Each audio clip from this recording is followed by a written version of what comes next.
Super 60 வழங்குவதற்காக நான் காயத்ரி. இன்றைய நாளில் அறிய வேண்டிய அத்தனை செய்திகளையும் 60 நிமிடங்களில் தரும் விறுவிறுப்பான தொகுப்பு. சுதந்திர இந்தியாவின் பெரிய பொருளாதார சீர்திருத்தங்களில் ஒன்று ஜிஎஸ்டி என பிரதமர் மோடி பெருமிதம் தெரிவித்துள்ளார். டெல்லியில் தேசிய விருதுகளுக்கு தேர்வு செய்யப்பட்ட ஆசிரியர்களுடன் கலந்துரையாடிய பிரதமர் மோடி, ஜிஎஸ்டி சீர்திருத்தம் நாட்டு மக்களின் பணத்தை சேமிப்பது மட்டுமன்றி நாட்டின் வளர்ச்சியை வலுவாக்கும் வகையில் இரட்டிப்பு ஆதரவு மற்றும் வளர்ச்சியாக அமைந்துள்ளதாக கூறினார். नए जीएसटी रिफॉर्म से देश के हर परिवार को बहुत बड़ा फायदा होगा. गरीब, न्यू मिडिल क्लास, किसान, महिलाएं, स्टूडेंट्स, नौजवान सभी को நாட்டின் நீண்டகால கனவான ஜிஎஸ்டி வரி 8 ஆண்டுகளுக்கு முன் நனவாக்கப்பட்டதாக குறிப்பிட்ட பிரதமர் மோடி, தான் பிரதமராக பொறுப்பேற்பதற்கு முன்னரே அதற்குரிய பேச்சுவார்த்தை நடந்தபோதும் தனது தலைமையிலான அரசை வெற்றிகரமாக செயல்படுத்தியதாக குறிப்பிட்டார். अब जीएसटी और भी ज्यादा सिंपल हो गया है, सरल हो गया है. தற்போது ஜிஎஸ்டி எளிமைப்படுத்தப்பட்டுள்ளதாக பிரதமர் மோடி கூறினார். வரலாற்று சிறப்புமிக்க ஜிஎஸ்டி சீர்திருத்தத்தை மனதார வரவேற்பதாக எடப்பாடி பழனிசாமி தெரிவித்துள்ள நிலையில் இபிஎஸ் பாஜகவின் குரலாகவே மாறிவிட்டதாக அமைச்சர் தங்கம் தென்னரசு விமர்சித்துள்ளார். ஜிஎஸ்டி சீர்திருத்தத்தை வரவேற்று எக்ஸ் பக்கத்தில் பதிவிட்டுள்ள அதிமுக பொதுச் செயலாளர் எடப்பாடி பழனிசாமி, மருத்துவம், விவசாயம், காப்பீடு மற்றும் அத்தியாவசிய பொருட்களின் விலை குறைய வழிவகை செய்யப்பட்டிருப்பதாக தெரிவித்துள்ளார். இதன் மூலம் பொதுமக்களின் நம்பிக்கை அதிகமாகி நாட்டின் பொருளாதார வளர்ச்சி வலுவடையும் என்றும் குறிப்பிட்டுள்ளார். இதனை தனது தொலைநோக்கு பார்வை மூலம் செயல்படுத்திய பிரதமர் மோடிக்கும் இடையேறாது உழைத்த மத்திய நிதியமைச்சர் நிர்மலா சீதாராமனுக்கும் வாழ்த்துக்கள் என்று இபிஎஸ் பதிவிட்டுள்ளார். இந்நிலையில் அதிமுக பொதுச் செயலாளர் எடப்பாடி பழனிசாமி பாஜகவின் குரலாகவே மாறிவிட்டதாக தமிழ்நாடு நிதியமைச்சர் தங்கம் தென்னரசு விமர்சித்துள்ளார். எக்ஸ் பக்கத்தில் பதிவிட்டுள்ள அவர், மாநில வருவாய், மாநில நிதி சுயாட்சியை பாதுகாப்பது குறித்து தனது பதிவில் இபிஎஸ் ஒரு வரி கூட கூறாதது ஏன் என கேள்வி எழுப்பியுள்ளார்.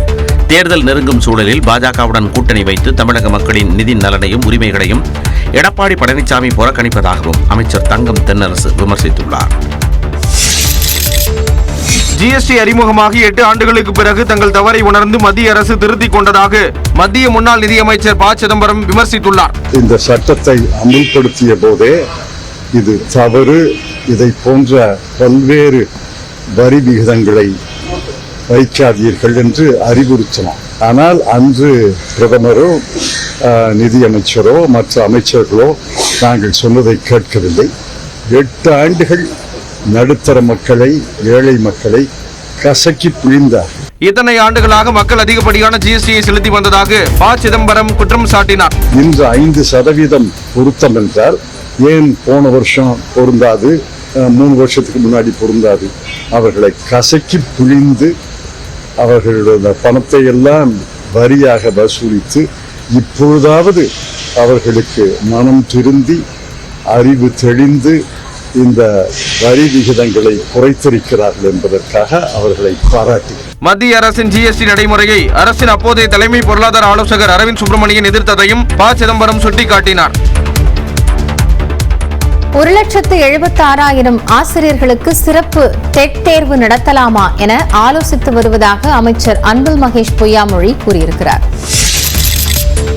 டெட் கட்டாய தேர்வு தொடர்பாக உச்சநீதிமன்றத்தில் மறுசீராய்வு மனு தாக்கல் செய்ய திட்டமிட்டுள்ளதாக அமைச்சர் அன்பில் மகேஷ் தெரிவித்துள்ளார். ஆசிரியர் பணியில் தொடர்வதற்கும் பதவி உயர்வு பெறுவதற்கும் ஆசிரியர் தகுதி தேர்வில் தேர்ச்சி பெற்றிருப்பது கட்டாயம் என உச்சநீதிமன்றம் தீர்ப்பளித்துள்ளது. இதுகுறித்து சென்னை கோட்டூர்புரத்தில் உள்ள அண்ணா நூற்றாண்டு நூலகத்தில் பல்வேறு ஆசிரியர் சங்க பிரதிநிதிகளுடன் கருத்து கேட்கும் கூட்டம் நடைபெற்றது. பள்ளிக் கல்வித்துறை அமைச்சர் அன்பில் மகேஷ் தலைமையில் நடைபெற்ற இந்த ஆலோசனைக் கூட்டத்தில் அடுத்த கட்ட நடவடிக்கை குறித்து ஆலோசிக்கப்பட்டது. தொடர்ந்து செய்தியாளர்களிடம் பேசிய அமைச்சர் அன்பில் மகேஷ், சிறப்பு டெட் தேர்வை ஆசிரியர்களுக்கு வைக்கலாமா என ஆலோசித்ததாக கூறினார். ஒரு ஃபவுண்டேஷன் அடித்தளமே பார்த்தீங்கன்னா ஒரு ஆட்டம் காணுகின்ற அளவிற்கான ஒரு தீர்ப்பு அவங்க வழங்கியிருக்கிறார்கள். அதை டெட்டு நடத்தலாமா, டெட்டு இல்லாமலே நாங்கள் இது சார்ந்த ஒரு தீர்ப்பு நாங்கள் வாங்க முடியுமா அப்படிங்கிற விதத்தில் தான் நாங்கள் பொறுப்பு செய்ய. அரசு மற்றும் அரசு உதவி பெறும் பள்ளிகளில் மட்டும் 1,76,000 ஆசிரியர்கள் டெட் தேர்வு எழுத வேண்டிய நிலை இருப்பதாக கூறி அமைச்சர் அன்பில் மகேஷ் முதல்வரிடம் தொடர்ந்து கலந்தாலோசித்து வருவதாகவும் தெரிவித்தார். சிறந்த கல்வி நிறுவனங்களுக்கான தேசிய தரவரிசை பட்டியலில் சென்னை ஐஐடி தொடர்ந்து 7வது ஆண்டாக முதலிடத்தில் நீடிக்கிறது. ஆண்டுதோறும் சிறந்த கல்வி நிறுவனங்கள், பல்கலைக்கழகங்கள், கல்லூரிகளின் தரவரிசை பட்டியலை தேசிய நிறுவன தரவரிசை கட்டமைப்பான NIRF வெளியிட்டு வருகிறது. அந்த வகையில் 2025ஆம் ஆண்டுக்கான தரவரிசை பட்டியலை மத்திய கல்வித்துறை அமைச்சர் தர்மேந்திர பிரதான் வெளியிட்டார். அதில் சிறந்த கல்வி நிறுவனங்களுக்கான ஒட்டுமொத்த பிரிவில் சென்னை IIT முதலிடத்தில் உள்ளது. இதேபோன்று பொறியியல் பிரிவிலும் சென்னை IIT தொடர்ந்து 10 ஆண்டுகளாக முதலிடத்தில் நீடிக்கிறது. சென்னை IIT முதலிடம் பெற பேராசிரியர்களே காரணம் என்று கூறியுள்ள சென்னை IIT இயக்குனர் காமகோடி தங்களின் எதிர்கால இலக்குகள் குறித்து விவரித்தார். இன்னோவேஷன் அண்ட் ஆண்டர்பிரினர்ஷிப் நிறைய ஸ்டார்ட் அப்ஸ் நம்ம உருவாக்கணும். இரண்டாவதாக சஸ்டைனபிள் டெவலப்மெண்ட் கோல்ஸ் 17 கோல்ஸ் கொடுத்திருக்காங்க யுனைடெட் நேஷன்ஸ்ல. அதுக்கு நம் ரிசர்ச் நம்மளோட ஆக்டிவிட்டீஸ் அலைன் செய்ய வேண்டும். புத்தாக்க பிரிவிலும் சென்னை IIT முதலிடத்தை பிடித்துள்ள நிலையில் அண்ணா பல்கலைக்கழகம் 9வது இடத்தில் உள்ளது. அதே சமயம் மாநில பல்கலைக்கழகங்களின் பிரிவில் சென்னை அண்ணா பல்கலைக்கழகம் 2வது இடத்தை பிடித்துள்ளது. தேசிய தரவரிசை பட்டியலில் மாநில பல்கலைக்கழகங்கள் பிரிவில் சென்னை அண்ணா பல்கலைக்கழகம் 2வது இடத்தை பிடித்துள்ளது. சிறந்த கல்வி நிறுவனங்கள், பல்கலைக்கழகங்கள், கல்லூரிகளின் தரவரிசை பட்டியலை NIRF வெளியிட்டுள்ளது. அதன்படி மாநில பல்கலைக்கழகங்களின் பிரிவில் மேற்கு வங்கத்தில் உள்ள ஜாதவ்பூர் பல்கலைக்கழகம் முதலிடம் பிடித்துள்ளது. சென்னை அண்ணா பல்கலைக்கழகம் 2வது இடத்திலும், கோவை பாரதியார் பல்கலைக்கழகம் 10வது இடத்திலும் உள்ளன. பொறியியல் பிரிவில் திருச்சி NIT 9வது இடம் பிடித்துள்ளது. மருத்துவக் கல்லூரியை பொறுத்தவரையில் வேலூர் CMC 3வது இடத்தையும், புதுச்சேரி ஜிப்மர் 4வது இடத்தையும் பிடித்துள்ளன. பார்மசி கல்லூரிகளில் SRM பல்கலைக்கழகம் 10வது இடத்திலும், பல் மருத்துவக் கல்லூரியில் சபிதா 2வது இடத்திலும் உள்ளன. கல்லூரிகளை பொறுத்தவரை PSGR கிருஷ்ணம்மாள் மகளிர் கல்லூரி 9வது இடத்தையும், PSG கலை மற்றும் அறிவியல் கல்லூரி 10வது இடத்தையும் பிடித்துள்ளன.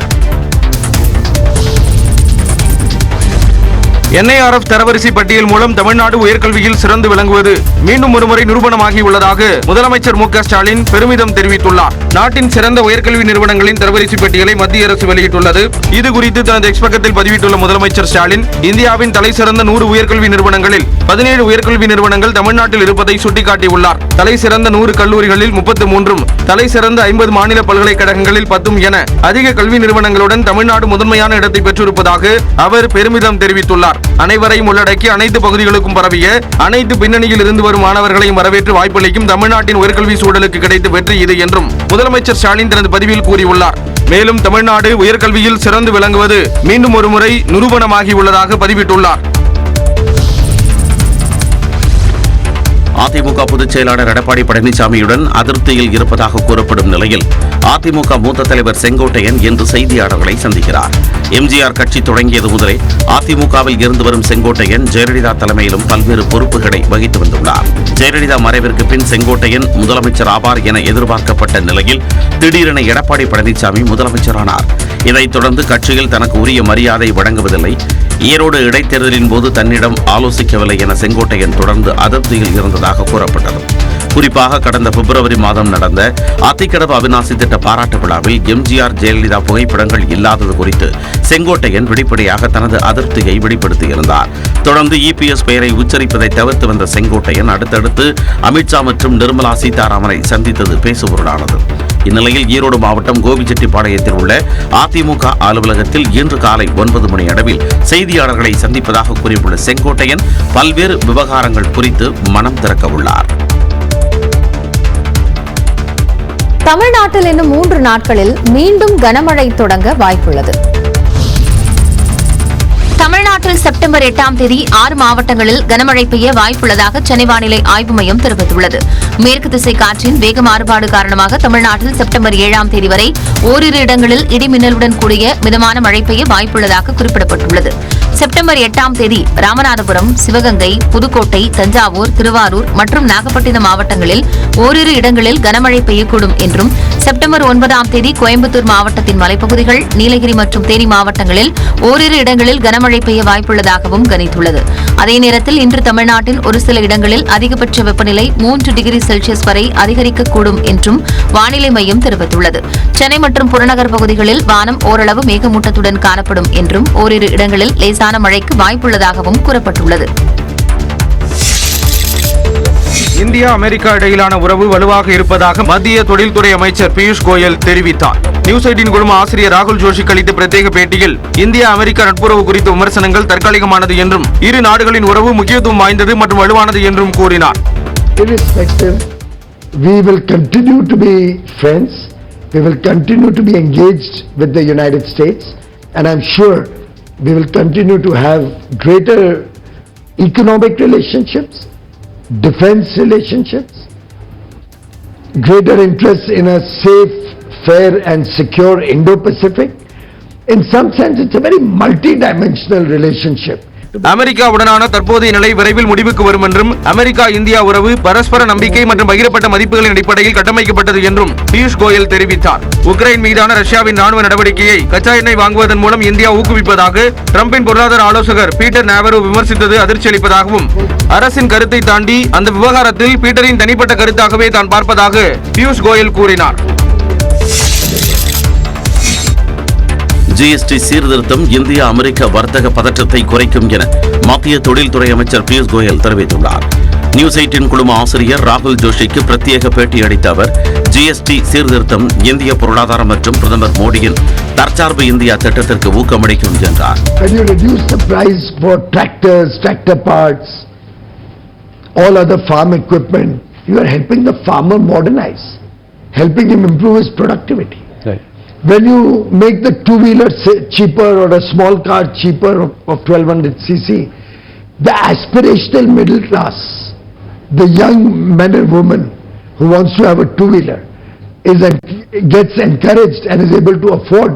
சர்வதேச அளவிலான ஏற்றுமதியை வலுப்படுத்த இந்தியா 50 நாடுகளை அடையாளம் கண்டுள்ளதாகவும் தடையற்ற வர்த்தக ஒப்பந்தத்தை மேற்கொள்ள இந்தியா ஆர்வம் காட்டி வருவதாகவும் பியூஷ் கோயல் கூறினார்.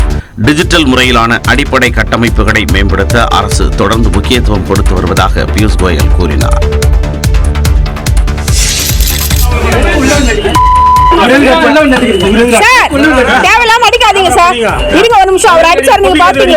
அவசர உதவி எண்ணுக்கு வந்த புகாரை விசாரிக்க சென்ற காவலரை தான் இப்படி ஒருவர் தாக்கியுள்ளார். சென்னை முகப்பேர் ஏரித்திட்டம் பகுதியில் உள்ள அடுக்குமாடி குடியிருப்பில் உமாதேவி என்பவர் வசித்து வருகிறார். இவருடைய வீட்டிற்கு வரும் குடிநீர் இணைப்பை குடியிருப்போர் சங்க நிர்வாகி ஆனந்த் துண்டித்து விட்டதாக அவசர உதவி எண்ணில் உமாதேவி புகார் அளித்திருக்கிறார். புகாரை விசாரிப்பதற்காக நொளம்பூர் காவல் நிலைய ரோந்து போலீசார் மஞ்சு, பாலாஜி ஆகியோர் சம்பவ இடத்திற்கு சென்றுள்ளனர். அப்போது உமாதேவியின் கணவர் சரவணனுடன் குடியிருப்போர் சங்க நிர்வாகிகள் வெங்கடேஷ், செல்லப்பா, ஆனந்த் ஆகியோர் வாக்குவாதத்தில் ஈடுபட்டுள்ளனர். இந்த மோதலை விலக்கிவிட முயன்ற காவலர் பாலாஜியை குடியிருப்பு சங்க நிர்வாகிகள் செல்லப்பா, வெங்கடேஷ் ஆகியோர் கன்னத்தில் அறைந்து தகாத வார்த்தைகளால் திட்டியுள்ளனர்.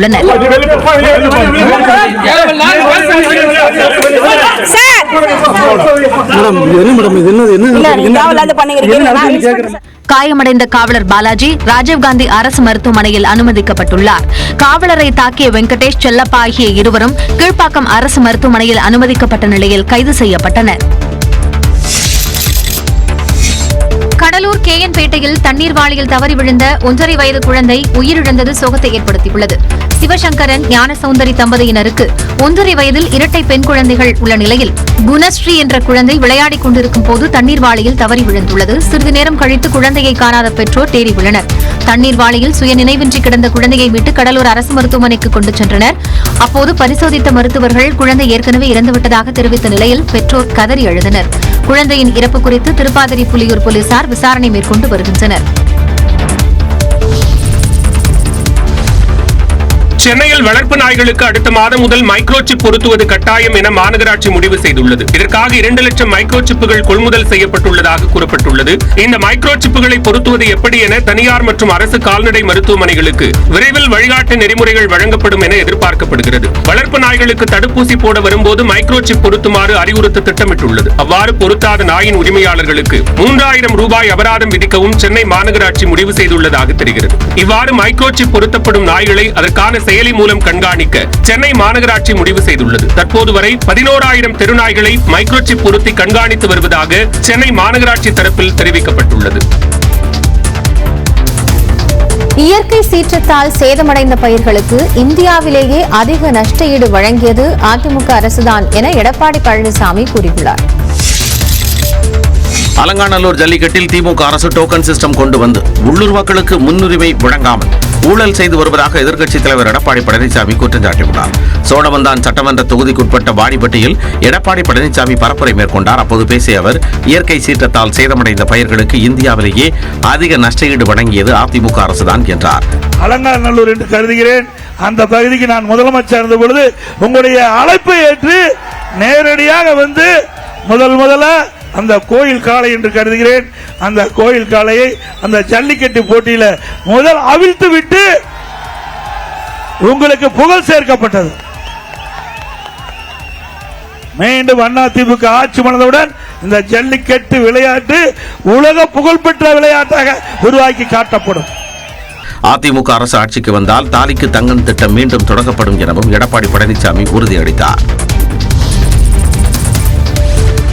தமிழக பாஜகவில் நயினார் நாகேந்திரனின் மகனுக்கு புதிய பொறுப்பு வழங்கப்பட்டுள்ளது. பாஜக தேசிய தலைவர் நட்டா அனுமதியுடன் புதிய நிர்வாகிகளை நியமித்துள்ளதாக பாஜக மாநில தலைவர் நயினார் நாகேந்திரன் தெரிவித்துள்ளார்.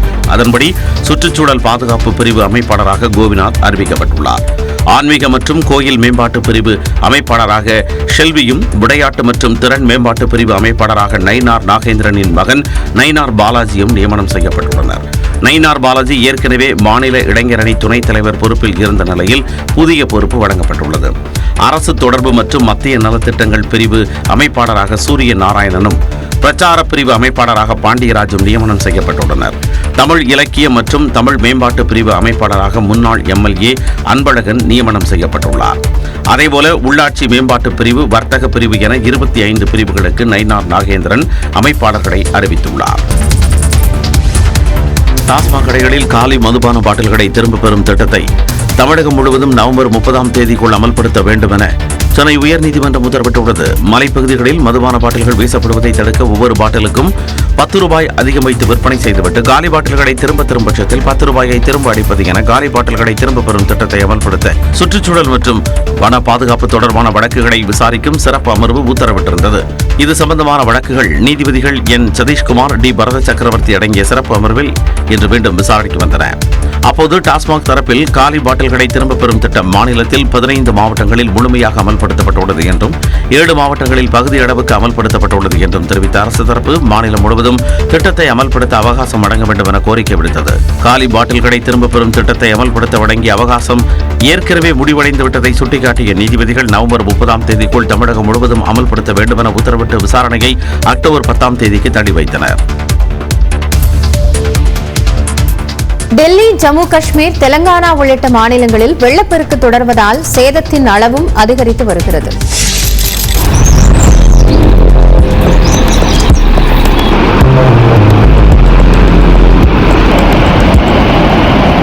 ஜம்மு காஷ்மீரில் வெளுத்து வாங்கிய கனமழையால் பல்வேறு பகுதிகளில் வெள்ள நீர் சூழ்ந்துள்ளது. புத்காம் மாவட்டத்தில் வெள்ள நீரால் பாதிக்கப்பட்ட பகுதிகளில் பேரிடர் படையினர் மீட்புப் பணியில் ஈடுபட்டனர்.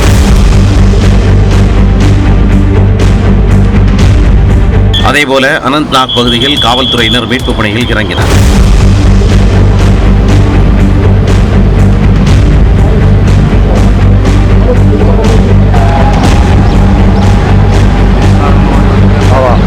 உதம்பூரில் தொடர் மழை காரணமாக நிலச்சரிவு ஏற்பட்டதால் ஜம்மு ஸ்ரீநகர் தேசிய நெடுஞ்சாலை தற்காலிகமாக மூடப்பட்டது.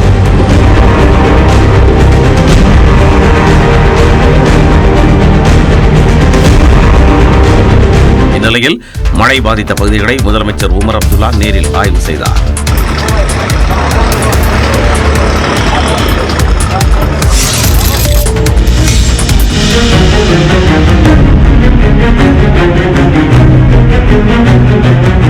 டெல்லியில் பரவலாக பெய்த கனமழையால் யமுனை நதியில் அபாய அளவை தாண்டி வெள்ளம் கரை புரண்டு ஓடுகிறது. யமுனை நதியின் நீர்மட்டம் உயர்ந்ததால் முகர்ஜி நகர் பகுதியில் வெள்ள நீர் சூழ்ந்தது. இதனால் பொதுமக்கள் பாதுகாப்பான இடங்களுக்கு சென்றனர். மயூர் விகார் பகுதியில் அமைக்கப்பட்ட தற்காலிக முகாம் பகுதியிலும் வெள்ள நீர் புகுந்தது.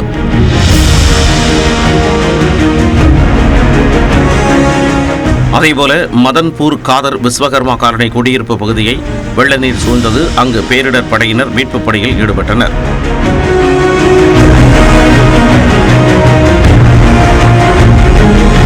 டெல்லியில் 4 நாட்களில் பருவமழை தீவிரமடையும் என வானிலை ஆய்வு மையம் கணித்துள்ள சூழலில் பரவலாக கனமழை கொட்டி தீர்த்தது.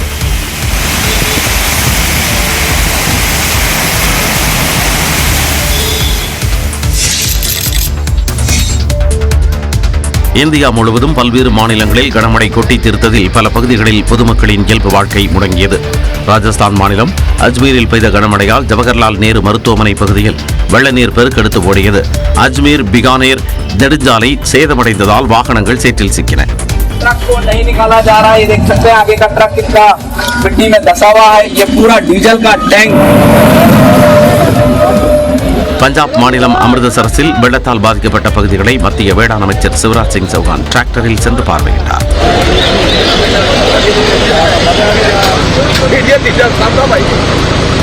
தெலுங்கானாவில் வெள்ளம் பாதித்த காமரெட்டி பகுதியை முதலமைச்சர் ரேவந்த் ரெட்டி வான்வழியாக ஆய்வு செய்தார்.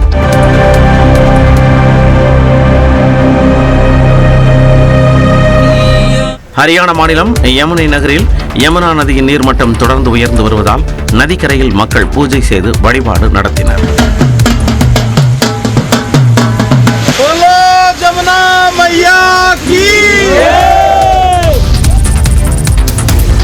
சட்டவிரோதமாக ஆன்லைன் சூதாட்ட செயலியை விளம்பரப்படுத்தியதற்காக இந்திய கிரிக்கெட் வீரர் ஷிகர் தவானுக்கு அமலாக்கத்துறை சம்மன் அனுப்பியுள்ளது. 1xBet ஆன்லைன் சூதாட்ட செயலியை தனது சமூக வலைதள பக்கத்தில் இந்திய அணியின் நட்சத்திர வீரர் ஷிகர் தவான் விளம்பரப்படுத்தியுள்ளார். இதற்காக நேரில் ஆஜராக அமலாக்கத்துறை சம்மன் அனுப்பியுள்ளது. ஆன்லைன் சூதாட்ட செயலி மூலமாக சட்டவிரோத பணப்பரிவர்த்தனை நடைபெற்றதாக குற்றச்சாட்டு எழுந்தது. இந்நிலையில் சட்டவிரோத ஆன்லைன் சூதாட்ட செயலியை விளம்பரப்படுத்திய சினிமா பிரபலங்கள், கிரிக்கெட் வீரர்கள், சமூக வலைதள நிறுவனங்களுக்கு அமலாக்கத்துறை தொடர்ந்து நோட்டீஸ் அனுப்பி விசாரித்து வருகிறது. அந்த வகையில் கடந்த மாதம் சுரேஷ் ரெய்னா, ஹர்பஜன் சிங், பிரகாஷ் ராஜ், விஜய் தேவரகொண்டா ஆகியோர்களுக்கு நோட்டீஸ் அனுப்பப்பட்டு நேரில் ஆஜரான நிலையில் தற்போது ஷிகர் தவான் இணைந்துள்ளார். அண்மையில் ஆன்லைனில் பணம் வைத்து விளையாடப்படும் அனைத்து செயலிகளுக்கும் இந்தியாவில் தடை விதிக்கப்பட்ட நிலையில் ஆன்லைன் சூதாட்ட செயலி பணமோசடி விசாரணை தீவிரப்படுத்தப்பட்டுள்ளது. யுக்ரைனில் அமைதியை ஏற்படுத்தும் வகையிலேயே இந்தியா மீது 50 விழுக்காடு வரி விதிக்கப்பட்டுள்ளதாக நீதிமன்றத்தில் அமெரிக்க அரசு தெரிவித்துள்ளது. இந்தியா உள்ளிட்ட நாடுகளுக்கு விதிக்கப்பட்ட வரிகள் சட்டவிரோதம் என்ற நீதிமன்றத்தின் தீர்ப்பை எதிர்த்து டிரம்ப் அரசு அமெரிக்க உச்சநீதிமன்றத்தில் மேல்முறையீடு செய்துள்ளது. உக்ரைன் மீதான ரஷ்யாவின் போரை ஆதரிக்கும் வகையில் இந்தியா நாட்டிடம் கச்சா எண்ணெய் வாங்குவதாக குற்றம் சாட்டிய அமெரிக்க அதிபர் டிரம்ப் இந்திய பொருட்களுக்கு 50% வரியை விதித்தார். அதேபோல் சீனா, பிரேசில், மெக்சிகோ உள்ளிட்ட பல்வேறு நாடுகளுக்கும் வரி விதிப்பை அதிகப்படுத்தினார். இதை எதிர்த்து அமெரிக்க நீதிமன்றத்தில் வழக்கு தொடரப்பட்ட நிலையில் அதை விசாரித்த நீதிபதி அவசரகால அதிகார சட்டங்களை கொண்டு டிரம்ப் வரி விதிப்பை அதிகரித்தது சட்டவிரோதம் என தெரிவித்தது. இந்நிலையில் நீதிமன்றத்தின் தீர்ப்பை எதிர்த்து அமெரிக்க அரசு உச்சநீதிமன்றத்தில் மேல்முறையீடு செய்துள்ளது. அந்த மனுவில் அமெரிக்கா விதித்துள்ள வரி அதிகப்படியானது அல்ல என்றும் உக்ரைனில் அமைதியை ஏற்படுத்தும் வகையில் அரசு மேற்கொண்ட பொருளாதார நடவடிக்கை என்றும் தெரிவிக்கப்பட்டுள்ளது. இந்த மனுவை உச்சநீதிமன்றம் விரைந்து விசாரிக்க அமெரிக்க அதிபர் டிரம்ப் வலியுறுத்தியுள்ளார். சீன தலைநகர் பீஜிங்கில் அந்நாட்டு அதிபர் ஷி ஜின்பிங்கை வடகொரிய தலைவர் கிம் ஜாங் உன் சந்தித்து பேசினார். இரு நாட்டு உறவுகளை மேம்படுத்துவது தொடர்பாக நடந்த இந்த சந்திப்பில் அதிகாரிகளும் பங்கேற்றனர். இரு நாடுகளிடையேயான நட்புறவு மரபு சார்ந்தது என கூறிய ஷி ஜின்பிங், சர்வதேச சூழல் எந்த வகையில் மாறினாலும் உறவில் மாற்றம் இருக்காது என்று உறுதிபட தெரிவித்தார். சர்வதேச விவகாரங்களில் இரு நாடுகளும் ஒருங்கிணைந்து செயல்படுவது குறித்து கூட்டத்தில் ஆலோசிக்கப்பட்டதாக வடகொரிய அரசு தெரிவித்துள்ளது. இரண்டாம் உலகப் போரில் ஜப்பானை சீனா வெற்றி கொண்டதன் கொண்டாட்ட நிகழ்ச்சியில் ஏற்கனவே பங்கேற்றிருந்த வடகொரிய தலைவர் கிம் ஜாங் உன் இந்த சந்திப்பை தொடர்ந்து தனக்கான பிரத்யேக ரயிலில் நாடு திரும்பினார். 6 ஆண்டுகளுக்கு பின் சீனாவிற்கு அவர் மேற்கொண்ட இந்த பயணத்தின் போது அவரது அரசியல் வாரிசாக கருதப்படும் இளைய மகளை அழைத்துச் சென்றது பேசுபொருளாகியுள்ளது.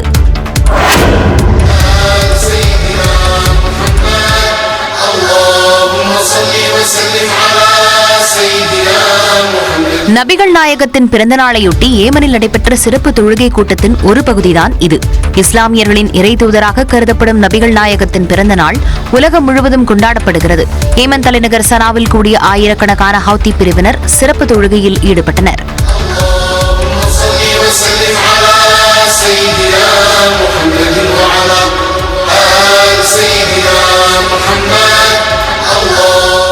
இதேபோன்று ஈராக்கின் குர்திஷ் பகுதியிலும் முகமது நபிகளின் பிறந்தநாள் விமரிசையாக கொண்டாடப்பட்டது. புத்தாடை அணிந்த இஸ்லாமியர்கள் இசை நிகழ்ச்சிகளுடன் மிலாது நபியை கொண்டாடினர்.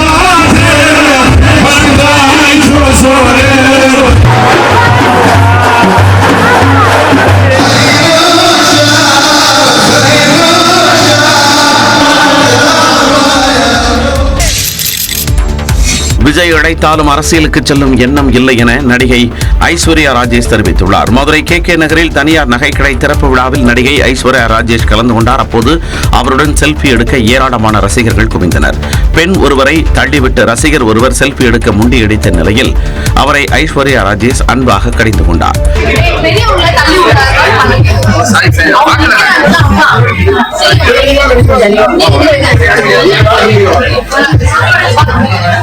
தொடர்ந்து செய்தியாளர்களிடம் பேசிய அவர் பல்வேறு கேள்விகளுக்கு பதிலளித்தார். அரசியலா இல்ல எனக்கு அந்த பர்சனல் ஐடியா இல்ல. மேலும் தன்னையும் ஆண்ட்ரியாவையும் வைத்தே நகை கடையை திறப்பது ஏன் என கடை உரிமையாளரிடம் கேள்வி கேட்குமாறு செய்தியாளர் சந்திப்பை ஐஸ்வர்யா ராஜேஷ் கலகலப்பாக்கினார். அங்கிள் ஏதா நீங்க கேளுங்க, எதுக்கு எப்ப பார்த்தாலும் ஆண்ட்ரியாவையும் ஐஸ்வர்யா வச்சு கடை திறக்கணுங்கன்னு கேளுங்க. நீங்க நானே கேள்வி கேட்கிறேன்ல. இருவரும் கைராசியான நபர்கள் என்பதால் அவர்களை வைத்து கடைகளை திறப்பதாக உரிமையாளர் பதிலளித்தார். சென்னையில் ஆலோசனையில் ஈடுபட்ட தூய்மை பணியாளர்கள் குண்டுக்கட்டாக கைது செய்யப்பட்டனர். அடுத்த கட்ட நடவடிக்கை குறித்து ஆலோசனை நடத்துவதற்காக சென்னை செந்தாதிரிப்பேட்டை மேதின பூங்காவில் கூடிய தூய்மை பணியாளர்கள் கைது செய்யப்பட்டனர். சென்னையில் 5 மற்றும் 6வது மண்டலங்களில் தூய்மை பணிக்கான ஒப்பந்தம் தனியாருக்கு வழங்கப்பட்டதை கண்டித்து மாநகராட்சி தலைமை அலுவலகமான ரிப்பன் மாளிகை முன்பு தொடர் போராட்டத்தில் ஈடுபட்டனர். 13 நாட்களாக போராட்டம் நடத்திய அவர்கள் கைது செய்யப்பட்டு பின்னர் விடுவிக்கப்பட்டனர். இந்த நிலையில் அடுத்த கட்ட நடவடிக்கை குறித்து ஆலோசனை நடத்துவதற்காக 300க்கும் மேற்பட்டோர் செந்தாதிரிப்பேட்டை மேதின பூங்காவில் கூடினர். அவர்களை காவல்துறை அனுமதிக்க மறுத்த நிலையில் வாக்குவாதம் ஏற்பட்டது. இதையடுத்து அவர்களை குண்டுக்கட்டாக காவல்துறையினர் கைது செய்தனர்.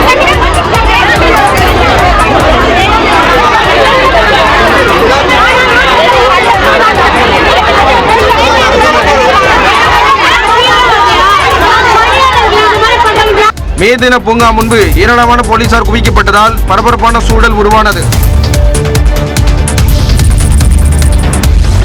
பூந்தமல்லி முதல் சுங்குவார் சத்திரம் வரையிலான மெட்ரோ ரயில் பணிகளுக்கு முதல் கட்டமாக 2124 கோடி நிதி ஒதுக்கீடு செய்து தமிழ்நாடு அரசு உத்தரவிட்டுள்ளது. பூந்தமல்லி முதல் பரந்தூர் விமான நிலையம் வரையிலான மெட்ரோ ரயில் திட்டத்திற்கு தமிழக அரசு ஏற்கனவே ஒப்புதல் அளித்துள்ள நிலையில் முதல் கட்டமாக பூந்தமல்லி முதல் சுங்குவார் சத்திரம் வரை 27.9 கிலோமீட்டர் தூரத்திற்கு மெட்ரோ பணிகளை மேற்கொள்ள நிதி ஒதுக்கீடு செய்துள்ளது. பரந்தூரில் சர்வதேச விமான நிலையம் அமைய உள்ள நிலையில் பூந்தமல்லி முதல் பரந்தூர் வரை 44 கிலோமீட்டர் தூரத்திற்கு மெட்ரோ ரயில் அமைக்க திட்ட அறிக்கை தயாரிக்கப்பட்டுள்ளது.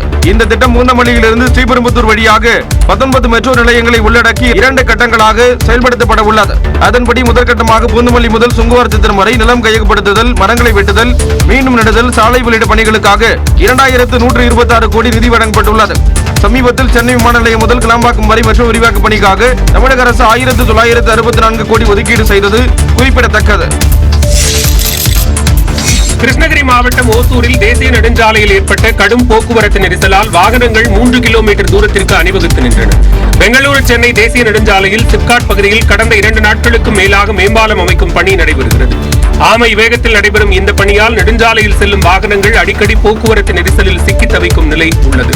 அந்த வகையில் வியாழக்கிழமை கடும் போக்குவரத்து நெரிசல் ஏற்பட்டு கார்கள், கனரக வாகனங்கள், பேருந்துகள் என அனைத்து வாகனங்களும் 3 கிலோமீட்டர் தூரத்திற்கும் மேலாக வரிசையாக அணிவகுத்து நின்றன. இதனால் பள்ளி, கல்லூரிக்கு செல்லும் மாணவர்களும் பணிக்கு செல்வோரும் அவதிக்குள்ளாகினர். இதனால் மேம்பாலம் அமைக்கும் பணியை விரைந்து முடிக்க வேண்டும் என்றும் பொதுமக்கள் கோரிக்கை விடுத்துள்ளனர்.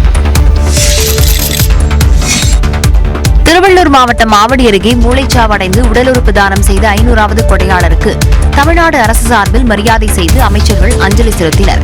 புதிய கன்னியம்மன் நகரைச் சேர்ந்த செல்லப்பன் என்பவர் கீழ்ப்பாக்கம் அரசு மருத்துவக் கல்லூரி மருத்துவமனையில் மூளைச்சாவடைந்த நிலையில் அவரது உடல் உறுப்புகள் குடும்பத்தார் சம்மதத்துடன் தானம் செய்யப்பட்டன. உடல் உறுப்பு தானம் செய்வோருக்கு இறுதிச் சடங்குகள் அரசு மரியாதையுடன் மேற்கொள்ளப்படும் என்று கடந்த 2023ஆம் ஆண்டு செப்டம்பர் மாதத்தில் முதலமைச்சர் அறிவித்த நிலையில் உயிரிழந்த செல்லப்பன் 500வது கொடையாளரானார். அமைச்சர்கள் மா சுப்பிரமணியன், நாசர், மாவட்ட ஆட்சியர் பிரதாப் உள்ளிட்டோர் நேரில் மலர் வளையம் வைத்து அஞ்சலி செலுத்தி குடும்பத்தினருக்கு ஆறுதல் தெரிவித்தனர். 2230 என்பது 2008 தொடங்கி இந்த ஆண்டு வரை. ஆனால் அரசு மரியாதை என்று தொடங்கியதற்கு பிறகு 4 பகுதி பேர் இந்த 2 ஆண்டுகளிலேயே உடல் உறுப்பு தானம் செய்து இன்றைக்கு பலருக்கு வாழ்வளித்திருக்கிறார்கள். செல்லப்பனின் மகனுக்கு அரசு வேலை வழங்குவது குறித்து பரிசீலிக்கப்படும் என்றும் அமைச்சர் தெரிவித்தார்.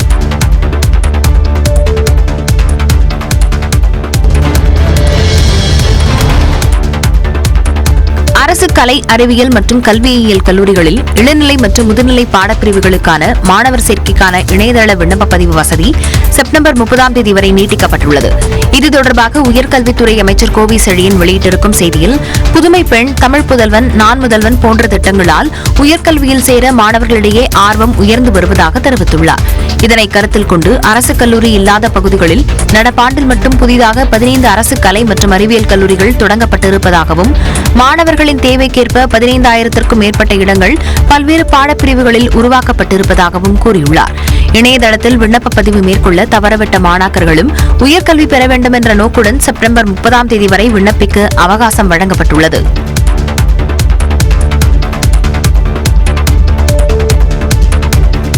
வருமானத்திற்கு அதிகமாக சொத்து சேர்த்ததாக அமைச்சர் துரைமுருகனுக்கு எதிராக தொடுக்கப்பட்ட வழக்கில் விசாரணை செப்டம்பர் 15ஆம் தேதிக்கு ஒத்திவைக்கப்பட்டுள்ளது.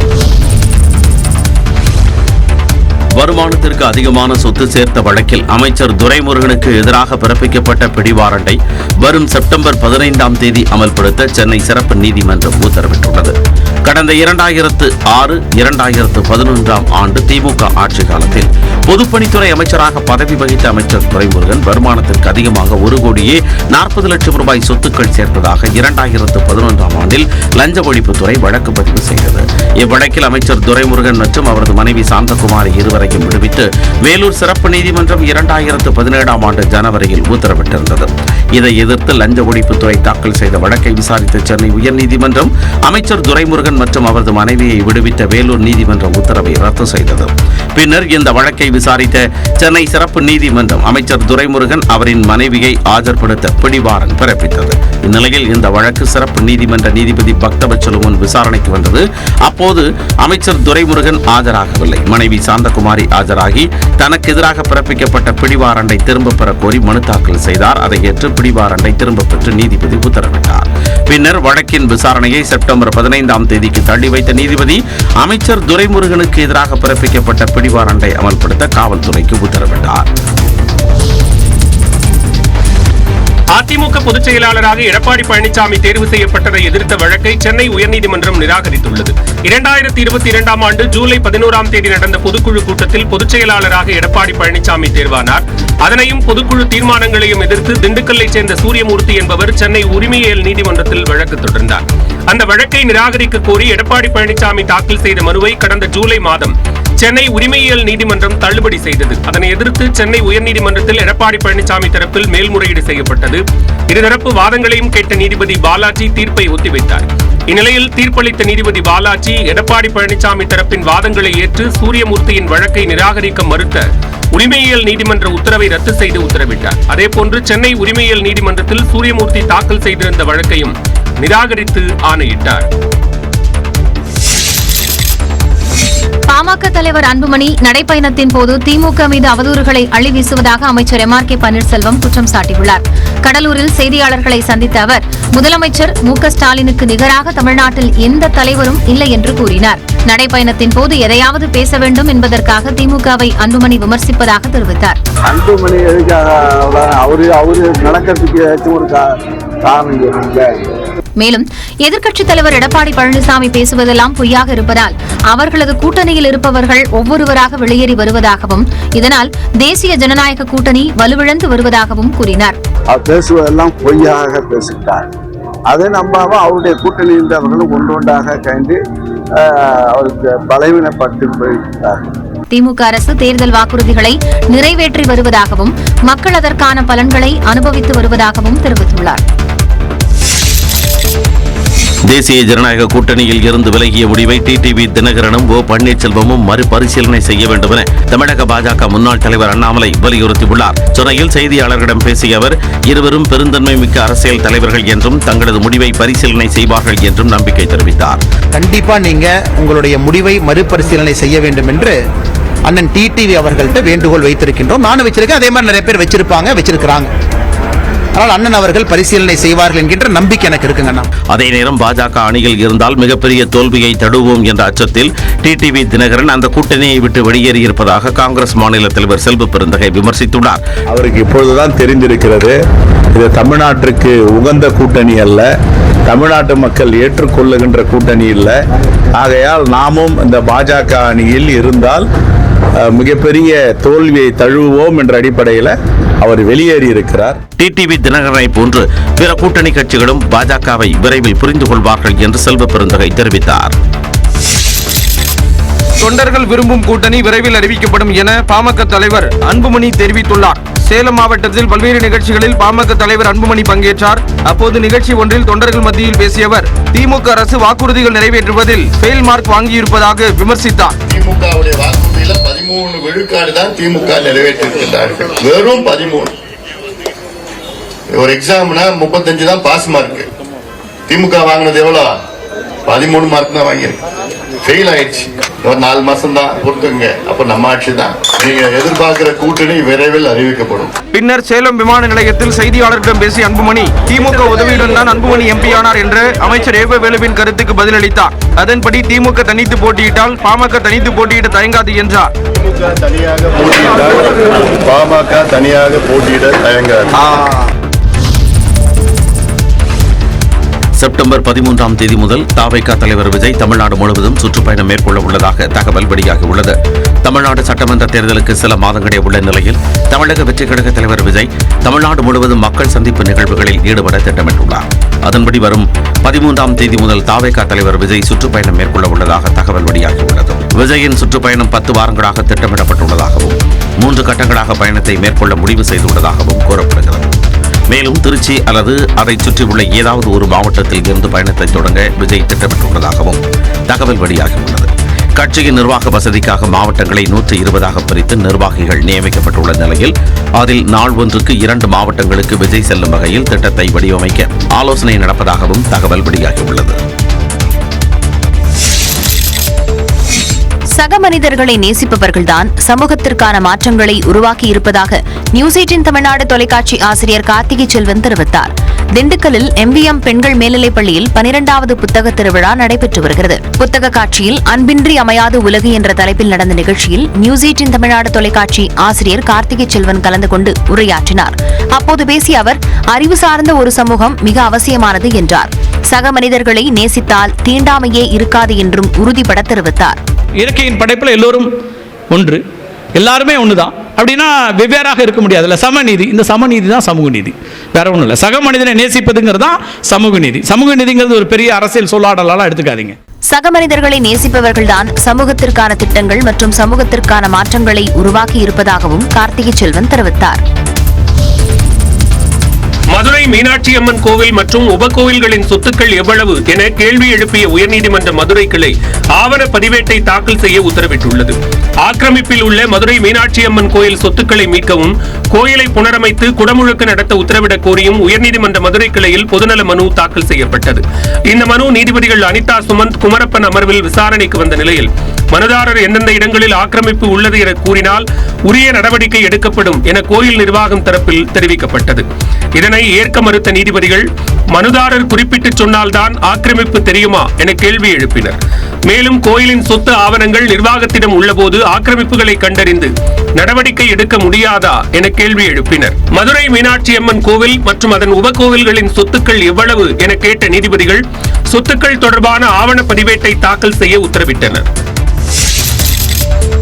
சென்னை வர்த்தக மையத்தில் சுதந்திரா அறக்கட்டளையால் நடத்தப்படும் பாதுகாப்பு மற்றும் தொழில்நுட்ப கண்காட்சி தொடங்கியுள்ளது. தென்னிந்திய வர்த்தக மற்றும் தொழில்துறை சபை, தொழில் மற்றும் மேலாண்மை சங்க கூட்டமைப்பு இணைந்து பாதுகாப்பு மற்றும் தொழில்நுட்ப கண்காட்சியை நடத்துகிறது. வியாழக்கிழமை தொடங்கி 3 நாட்கள் நடைபெறும் இந்த கண்காட்சியை lieutenant general Karanbir Singh Brar, AVSM ADP-யின் ஓய்வு பெற்ற ஏர் கமாண்டர் பிரதீப் சர்மா மற்றும் கர்னல் அனுராக் மாத்தூர் ஆகியோர் தொடங்கி வைத்தனர். இந்திய ஆயுதப்படைகள், பாதுகாப்பு அமைச்சகம், பாதுகாப்பு பொதுத்துறை நிறுவனங்கள், DRDO, பல பன்னாட்டு நிறுவனங்கள், இந்தியாவில் பாதுகாப்பு உற்பத்தியில் ஆர்வமுள்ள நிறுவனங்கள் இந்த கண்காட்சியில் பங்கேற்றுள்ளன. முப்படைகளில் பயன்படுத்தக்கூடிய இந்தியாவில் தயாரித்த பாதுகாப்பு உபகரணங்கள் இந்த கண்காட்சியில் காட்சிப்படுத்தப்பட்டுள்ளன. ஆத்ம நிர்பார் பாரத், சுயசார்பு, நம்மளோட பாதுகாப்பு தளவாடங்கள்ல நம்ம சுயசார்பு அடையணும் அப்படின்றத ஒரு மிகப்பெரிய கொள்கையை நம்ம எடுத்து வச்சிருக்கோம். ஸோ அடுத்த 10 வருடங்கள்ல தமிழ்நாடுக்கு ஒரு மிகப்பெரிய பங்கு இருக்கு. ஏன்னா ஒரு மிகப்பெரிய டிஃபென்ஸ் காரிடார் தமிழ்நாட்டில் இருக்கிறதுனால இந்த டிஃபென்ஸ் எக்ஸ்போ அப்படின்றது ரொம்ப சிறப்பு வாய்ந்ததா இருக்கு. வரும் 6ஆம் தேதி நடைபெறும் கண்காட்சியை ஏற்கனவே அனுமதி பெற்ற பள்ளி மற்றும் கல்லூரி மாணவர்கள் பார்வையிட ஏற்பாடு செய்யப்பட்டுள்ளது. பிரதமர் நரேந்திர மோடியை சிங்கப்பூர் பிரதமர் லாரன்ஸ் வாங் டெல்லியில் சந்தித்து பேசினார். தீவிரவாதத்திற்கு எதிராக ஒன்றிணைந்து போராட வேண்டும் என சிங்கப்பூர் பிரதமருடனான சந்திப்பிற்கு பின் பிரதமர் மோடி தெரிவித்துள்ளார். சிங்கப்பூர் பிரதமர் லாரன்ஸ் வாங் பிரதமர் மோடியின் அழைப்பை ஏற்று 3 நாட்கள் பயணமாக இந்தியா வந்துள்ளார். அவர் டெல்லியில் உள்ள ஹைதராபாத் இல்லத்தில் பிரதமர் மோடியை சந்தித்து பேசினார். இதைத் தொடர்ந்து இருதரப்பு உறவுகளை மேம்படுத்துவது குறித்து முக்கிய ஆலோசனை நடைபெற்றது. இதில் இரு நாடுகளுக்கு இடையே புரிந்துணர்வு ஒப்பந்தங்கள் கையெழுத்தான.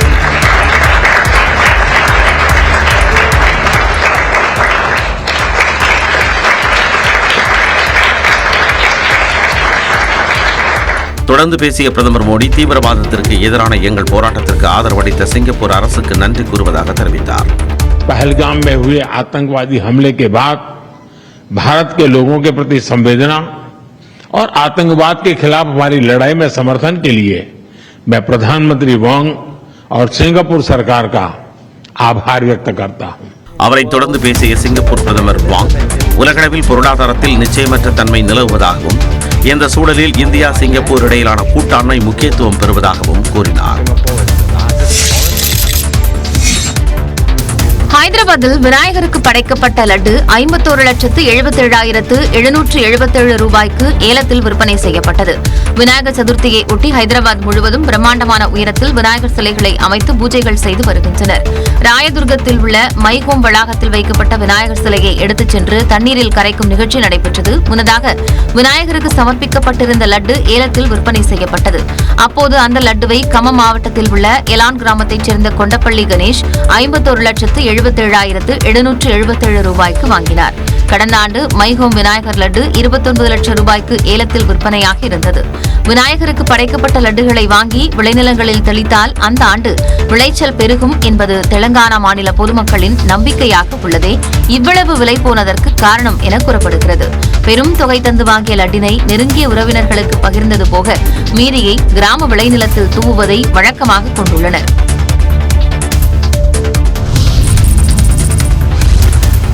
வெளிநாடுகளில் திருநாய் பிரச்சனை எவ்வாறு கையாளப்படுகிறது, என்ன தீர்வு காணப்பட்டுள்ளது என்பதை தெரிந்து அதை நம் நாட்டில் பின்பற்றலாம் என சென்னை உயர்நீதிமன்றம் யோசனை தெரிவித்துள்ளது.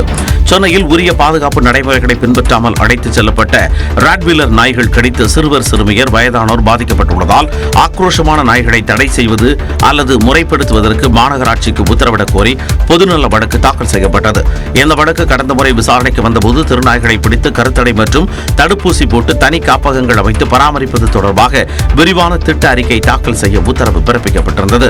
இந்த வழக்கு தலைமை நீதிபதி எம் ஸ்ரீவத்சவா, நீதிபதி ஜி அருள்முருகன் அமர்வில் மீண்டும் விசாரணைக்கு வந்தபோது திருநாய் விவகாரம் தொடர்பாக நாடு முழுவதும் உள்ள உயர் நீதிமன்றங்களில் தாக்கல் செய்யப்பட்டுள்ள வழக்குகளை உச்சநீதிமன்றத்திற்கு மாற்றி உச்சநீதிமன்றம் உத்தரவிட்டுள்ளதாக அரசு தரப்பில் தெரிவிக்கப்பட்டுள்ளது. இதை ஏற்று உச்சநீதிமன்றத்திற்கு மாற்ற உத்தரவிட்ட நீதிபதிகள் நாய்களுக்கு தனி காப்பகங்கள் அமைக்கப்பட்டால் மிருகவதை சட்டத்தை சுட்டிக்காட்டி தொண்டு நிறுவனங்கள் வழக்குகள் தாக்கல் செய்யும் என்பதால் வெளிநாடுகளில் திருநாய் பிரச்சனை எவ்வாறு கையாளப்படுகிறது, என்ன தீர்வு காணப்பட்டுள்ளது என்பதை தெரிந்து பின்பற்றலாம் என யோசனை தெரிவித்தனர். விஷால் திருமணத்திற்கு தன்னை அழைக்கவில்லை என்றாலும் தள்ளி நின்றாவது பிரார்த்தனை செய்வேன் என இயக்குனர் மிஷ்கின் தெரிவித்துள்ளார். வேலூரில் கடைசி விவசாயி படத்தில் நீதிபதியாக நடித்த துணை நடிகை ரேச்சலுக்கு சொந்தமான பியூட்டி பார்லரை தொடங்கி வைத்த பின் மிஷ்கின் இதனை கூறினார். விஷால் வந்து என் குழந்தை, எனக்கு அந்த அவங்க கல்யாணம் பண்ணிக்க போற பாப்பா வந்து எனக்கு ரொம்ப தெரிஞ்சவங்க.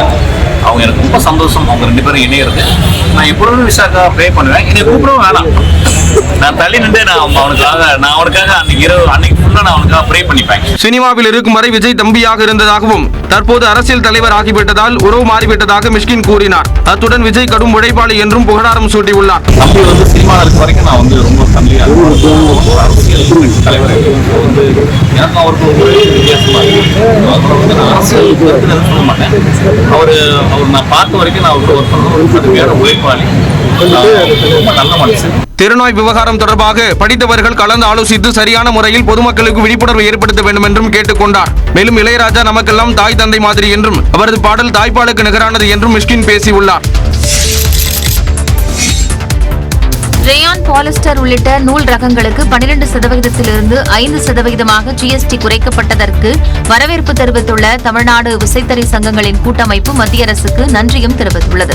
இது தொடர்பாக செய்தியாளர்களிடம் பேசிய கூட்டமைப்பின் மாநில தலைவர் சுரேஷ் 13 மாத ஜிஎஸ்டி நிலுவைத் தொகையான 500 கோடி ரூபாயை விடுவிக்க வேண்டும் என்று வலியுறுத்தினார். தொழில் முதலீட்டுக்கான தொகை எங்களுக்கு கிடைச்சதுன்னா இன்னும் வந்து சிறப்பாக இந்த தொழிலை செய்யறதுக்கும் இந்த தொகை இல்லாமல் பல லட்சம் தொழிலாளர்களுக்கு வேலைவாய்ப்பு வழங்க முடியாமல் பல பேர் தொழிலை விட்டு போனவங்க மீண்டும் இந்த தொழிலுக்கு வரக்கூடிய சூழல் ஏற்படும் என்பதை மத்திய அரசுக்கு கவனத்துக்கு கொண்டு வருவதோடு நன்றியை தெரிவித்துக் கொள்கிறோம். ஜிஎஸ்டி வரி குறைப்பால் அழிவில் இருக்கும் விசைத்தறி தொழில் மீண்டும் புத்துயிர் பெறும் என்றும் மகிழ்ச்சி தெரிவித்தார். எங்கேயும் எப்போதும் திரைப்பட பாணியில் சென்னை எண்ணூரில் 2 பேருந்துகள் நேருக்கு நேர் மோதியதால் 10க்கும் மேற்பட்டோர் காயமடைந்தனர்.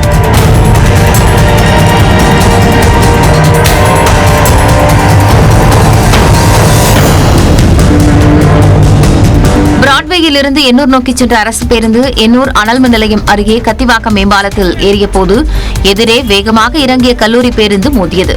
அரசு பேருந்தின் முன்பக்கம் உருக்குலைந்த நிலையில் காயமடைந்த பயணிகள் மீட்கப்பட்டு அருகில் உள்ள மருத்துவமனைக்கு அனுப்பி வைக்கப்பட்டனர். பலத்த காயமடைந்த அரசு பேருந்து ஓட்டுநர் சங்கருக்கு ஸ்டான்லி அரசு மருத்துவமனையில் தீவிர சிகிச்சை அளிக்கப்படுகிறது.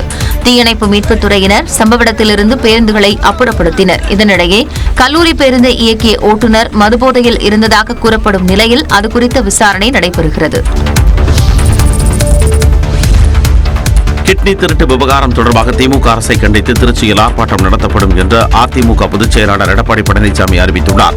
இது தொடர்பான அறிக்கையில் மணச்சநல்லூர் திமுக எம்எல்ஏ கதிரவனுக்கு சொந்தமான பெரம்பலூர் தனலட்சுமி சீனிவாசன் மருத்துவக் கல்லூரி மருத்துவமனையில் கிட்னி திருட்டு நடைபெற்றதாக தமிழக அரசின் மருத்துவத்துறை அதிகாரிகளால் உறுதி செய்யப்பட்டுள்ளதாக குறிப்பிட்டுள்ளார். 7 விசைத்தறி தொழிலாளர்களிடமிருந்து கிட்னி திருட்டில் சம்பந்தப்பட்டவர்கள் மீது திமுக நிர்வாகிக்கு சொந்தமான இந்த மருத்துவமனையின் மீதும் சம்பந்தப்பட்ட மருத்துவர்கள் மீதும் சான்றிதழ் அளித்த அதிகாரிகள் மீதும் திமுக அரசு இதுவரை நடவடிக்கை எடுக்கவில்லை என்று குற்றம் சாட்டியுள்ளார். இதில் உரிய நடவடிக்கை எடுக்காமல் அமைதி காத்து திமுக நிர்வாகி மற்றும் சம்பந்தப்பட்ட மருத்துவமனையை பாதுகாக்க நினைக்கும் திமுக அரசை கண்டித்து செப்டம்பர் 9ஆம் தேதி அன்று திருச்சி சமயபுரம் 4 ரோடு எம்ஜிஆர் சிலை அருகே மாபெரும் கண்டன ஆர்ப்பாட்டம் நடைபெறும் என்றும் தெரிவித்துள்ளார். நபிகள் நாயகத்தின் பிறந்த நாளை கொண்டாடும் இஸ்லாமிய மக்களுக்கு முதலமைச்சர் மு.க. ஸ்டாலின் மிலாது நபி வாழ்த்து தெரிவித்துள்ளார். இது தொடர்பாக வெளியிடப்பட்ட செய்தியில் உண்மை, இரக்கம், ஈகை, அன்பு, கல்வியறிவு என உலகத்திற்கு நற்கருத்துக்களை போதித்தவர் நபிகள் நாயகம் என குறிப்பிட்டுள்ளார். இடஒதுக்கீடு, கல்வி உதவித்தொகை, சிறுபான்மை கல்வி நிறுவனங்களுக்கு ஆதரவு என எண்ணற்ற நற்பணிகளை எப்பொழுதும் திமுக அரசு செய்ய தவறியதே இல்லை என்றும் சென்னை விமான நிலையம் அருகே 65 கோடி ரூபாய் மதிப்பீட்டில் தமிழ்நாடு ஹஜ் இல்லம் அமைக்கப்பட்டு வருவதாகவும் சுட்டிக்காட்டியுள்ளார். சிறுபான்மை சமூகத்திற்கு சமூக பொருளாதார நிலையை உயர்த்த திமுக அரசு செயலாற்றி வருகிறது என்றும் தமிழ்நாட்டில் சிஏஏ நடைமுறைப்படுத்தப்படாது என துணிச்சலோடு அறிவித்தது திமுக அரசு என்றும் முதலமைச்சர் கூறியுள்ளார். அதிமுக குறித்து விமர்சிப்பதை தவிர்க்க வேண்டும் என்று பாஜக நிர்வாகிகளுக்கு உள்துறை அமைச்சர் அமித்ஷா அறிவுறுத்தியுள்ளதாக தகவல் வெளியாகியிருக்கிறது. டெல்லியில் மத்திய உள்துறை அமைச்சர் அமித்ஷாவை பாஜக நிர்வாகிகள் சந்தித்து ஆலோசனை மேற்கொண்டனர். அப்போது அதிமுகவையோ அதன் தலைவர்களையோ பாஜக நிர்வாகிகள் யாரும் விமர்சிக்க வேண்டாம் என்று அமித்ஷா அறிவுறுத்தியதாக தகவல் வெளியாகியிருக்கிறது.